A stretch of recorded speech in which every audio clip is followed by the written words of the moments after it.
PIN code, sir. There was a ballot that was rejected first. Live mula sa GMA Network Center, ito ang 24 Oras.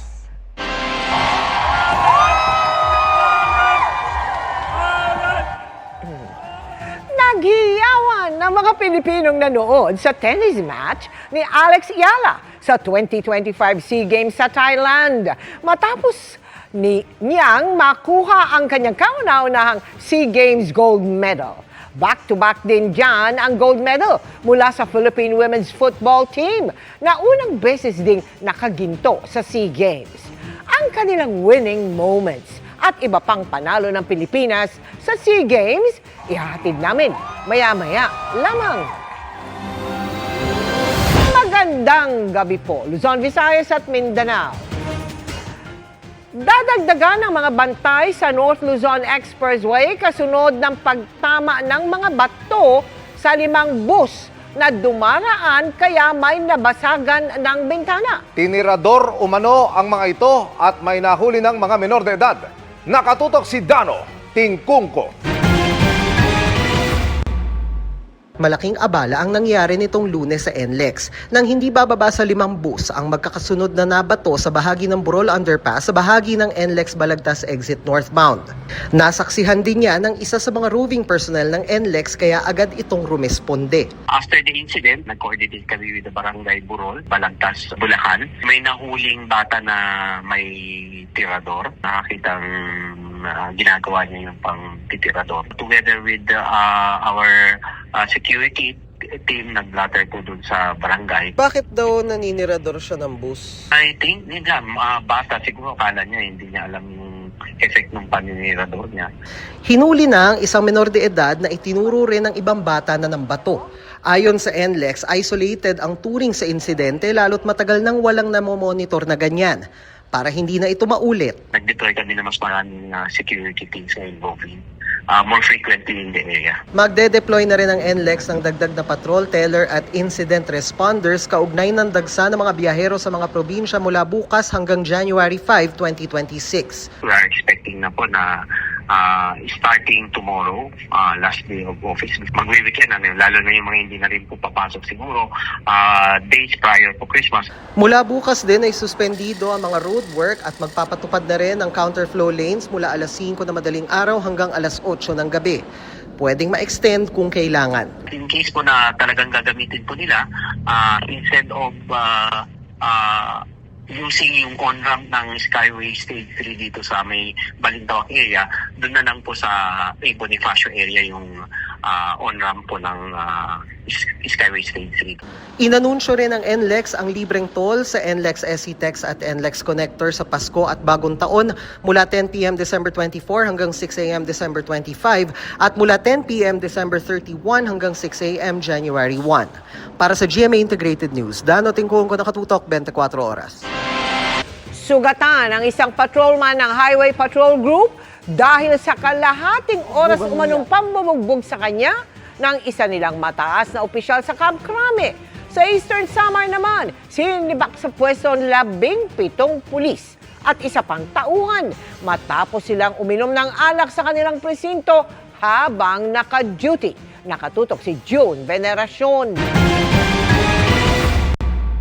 Gano'n? Pagod nga yung lalaki.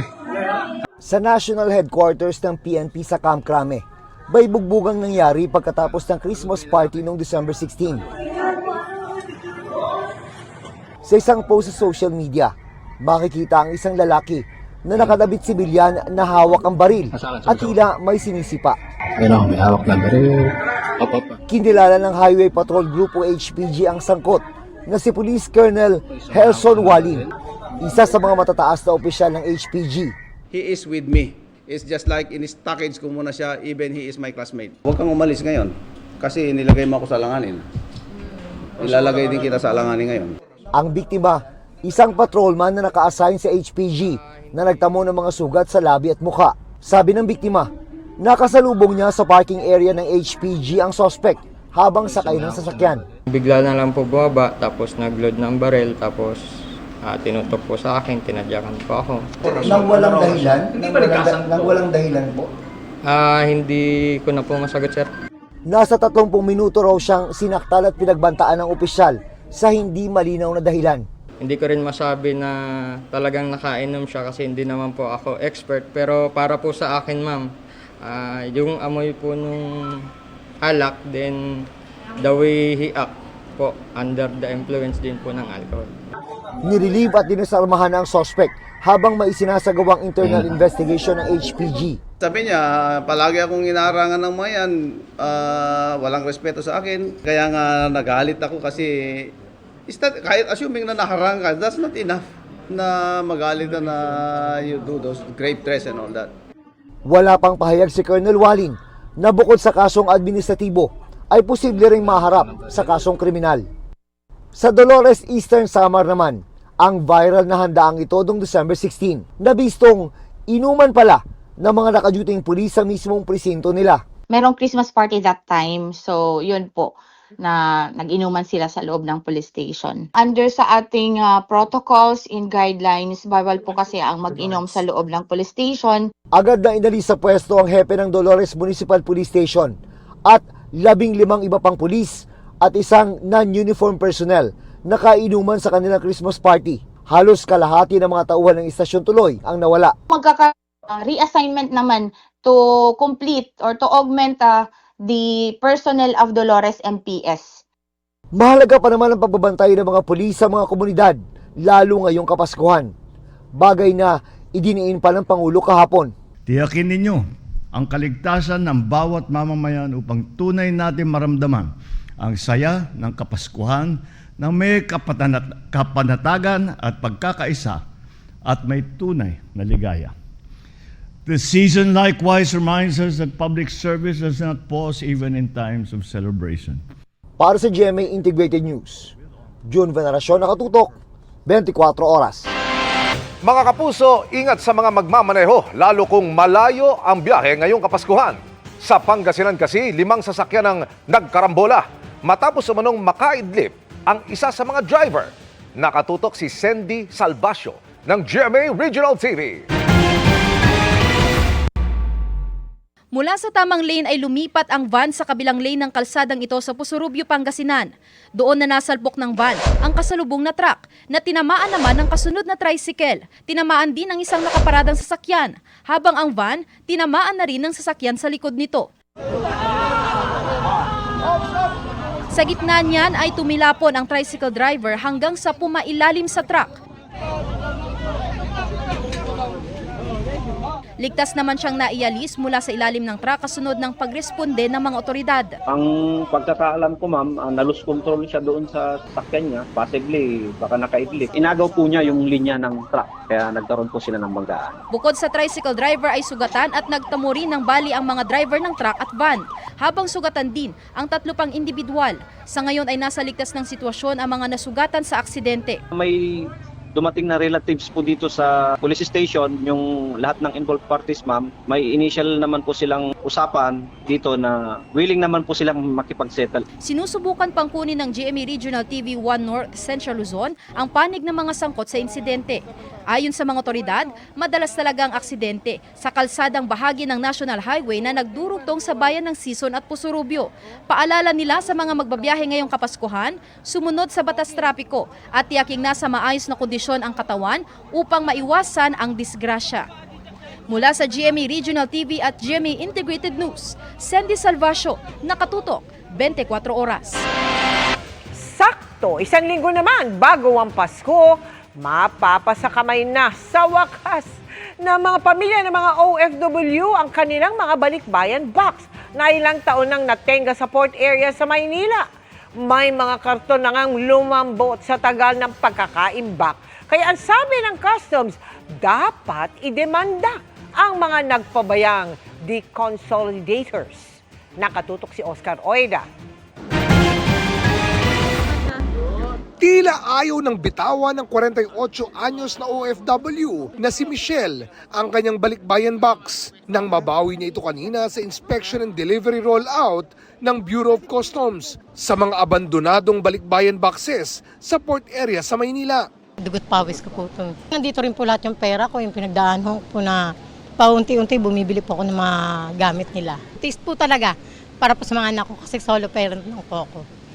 Paano ba naman? Nasa Kuwait pa si Michelle nang ipadala niya ang balikbayan box noong 2023. Nauna pa siyang makauwi bago nila ito nakuha. Yung sa apo ko po, naglalakad na po yun. Bago ko na yung mga gamit ng mga sapatos niya rito, tsaka damit. At hindi lang sa kanya, kundi mahigit sa 100,000 balikbayan box mula Middle East ang natenga dito sa port area. Matapos pabayaan ng mga pribadong kumpanyang dapat na mahala sa mga ito. Yung deconsolidators na yan, sila ang dapat magbayad ng port charges, shipping costs, arrastre, and so on and so forth. At dapat din pagbayaran, siyempre, ang mga taxes and duties sa gobyerno. Hindi nila binayaran lahat yan. Sa pananaw ng pamahalaan, yan ay naabandona.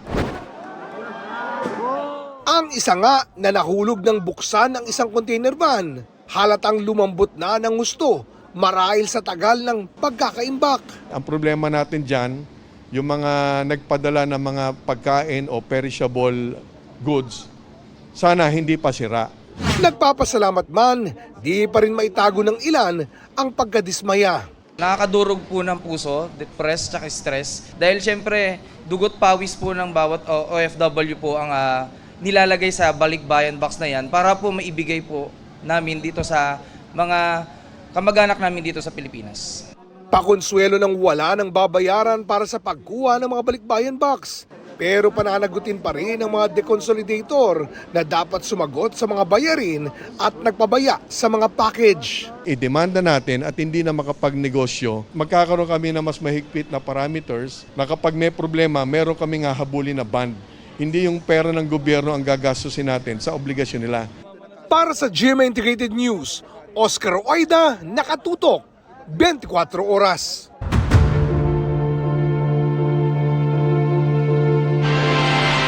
May dagdag pang makakasuhan bago magpasko, ayon kay Public Works and Highway Secretary Vince Dizon.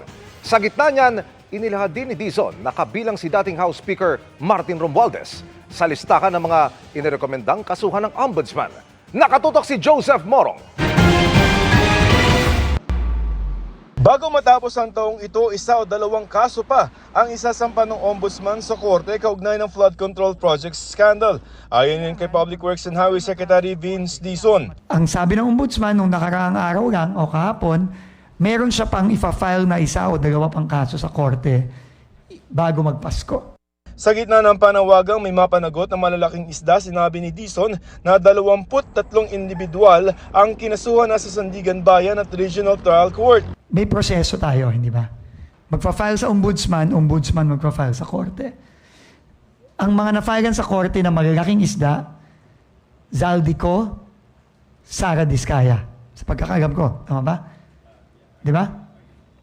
Tama? Tapos mga regional director. Kabilang naman sa inirekomendang makasuhan ayon sa listang inilabas ni Dizon si dating House Speaker Martin Romualdez. Yung mga nasa ombudsman, ang dami nun, 87. Including former Speaker Martin Romualdez, senators, congressmen, Secretary Bunoan, Undersecretary Cabral, Undersecretary Bernardo, they're all there. Ngayon, magtiwala tayo sa ombudsman natin. Dati nang sinabi ni Romualdez na wala siyang kinalaman sa mga questionable flood control project.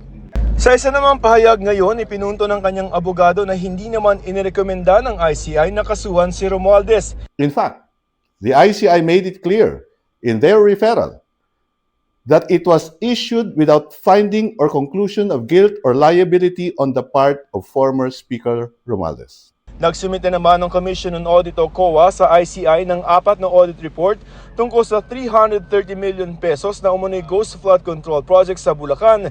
Gayon din sa hindi otorisadong paglilipat ng mga proyekto roon na ibinigay sa Wawo Builders. Pag-aaralan na yan ng ICI para sa posible mga reklamo o referral sa Ombudsman. Si dating Public Works Secretary Manuel Bunoan na sinamahan umano ang asawa sa medical procedure nito sa Amerika noong Nobyembre, hindi pa nagbabalik bansa base sa record ng Bureau of Immigration kahit December 17 ang sinabing petsa niya ng pagbabalik. Para sa GMA Integrated News, Joseph Morong, nakatutok 24 oras. Pera o kahong regalo? Lumang tanong na daw yan sa mga praktikal na tumatanggap ng perang pamasko. Ang bagong tanong ganito, aginaldong cash o via digital wallet? May sagot ang Bangko Sentral, pero magkakaiba sina Ninong at Ninang. Nakatutok si Oscar Oida. Papasok pa lang daw ang Christmas season, si Ninong Larry. Inihahanda na ang mga malulutong para sa mga inaanak na inaasahan niyang mamamasko sa kanya ngayong Christmas. Ako, syempre, pinaghahandaan ko yon. Mag-effort din sila pupunta sa akin para mabigay ko sa kanila yung aginaldo. Ayaw daw niyang sapitin ng kanyang mga inaanak ang naranasan niya sa ilan niyang mga ninong na tila nakipagtaguan sa kanya noong bata pa siya. Madami, hanggang ngayon hindi ko pa nakikita. At effort daw yan pagkat sa sobrang busy at tindi ng Christmas traffic. For the love talaga kung magpapapalit ka pa ng malutong sa bangko. Ang tanong tuloy ng ilan, perang papel pa ba o perang digital na lang? Ayon sa Bangko Sentral ng Pilipinas, mas convenient daw na ipamigay ang aginaldo o pamasko via e-wallet. Isang tap, isang send, may pamasko ka na agad. Nakatutulong din daw ito sa pagtaguyod ng mas digital at inklusibong ekonomiya sa Pilipinas. Walang bit-bit na sobre, walang nakakalimutang sukli, at walang ninong na magne-next year na lang. Pero ano nga ba ang say ng mga inaanak? Mas maganda po pag e-wallet kasi pwede mo po siyang gamitin sa mga online store, ganun. Diretso na po agad. At wala nang kawala si Ninong. Para sa iba, masaya pa rin daw ang in-person kasi iba pa rin ang feeling ng perang may amoy Pasko at may kasamang yakap. Kasi nakikita mo po sila at nakakamusta mo po sila. Mas ramdam po kasi na namamasko ka po sa ninong at ninang mo po. Pero sa mga mas teki na inaanak, okay lang daw ang e-wallet dahil mas madali itong ipunin o ipangbudol sa online sale. Pag may babayaran po, pwede ko po siya madirect pag mababayaran. Pero karamihan sa mga ninong at ninang na nakausap namin, kapag wala daw personal na abot, parang may kulang. Para sa akin, mas maganda yung makikita mo yung tao. Syempre, may personal touch. Kung dadaanin natin lahat sa electronic, parang nawawala na yung Christmas spirit. Sa huli, pera man ay papel o digital, ang mahalaga ay ang diwa ng pagbibigay.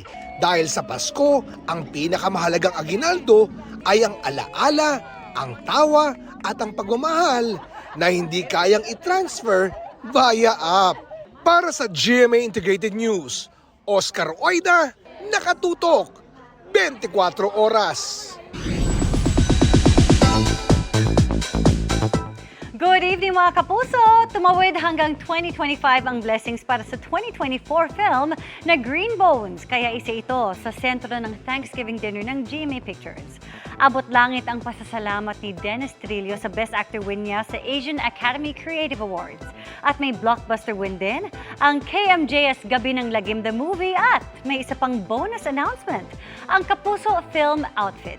Makichika kay Aubrey Carampel. Wala akong matandaan na competition na sinalihan ko. Dahil ayoko talagang makipag-galingan o makipag-kompetensya kanino man. Dahil sa Green Bones, natanggap ko ang isa sa mga prestiyosong parangal na pinaglalabanan sa buong Asia. Walang gamay na. Nakikinig nga yung kumay ko eh. Sa Thanksgiving dinner ng GMA Pictures, nakapaglabas ng saloobin si Kapuso Drama King Dennis Trillo kaugnay ng recent niyang panalo bilang Best Actor in a Leading Role sa 2025 Asian Academy Creative Awards.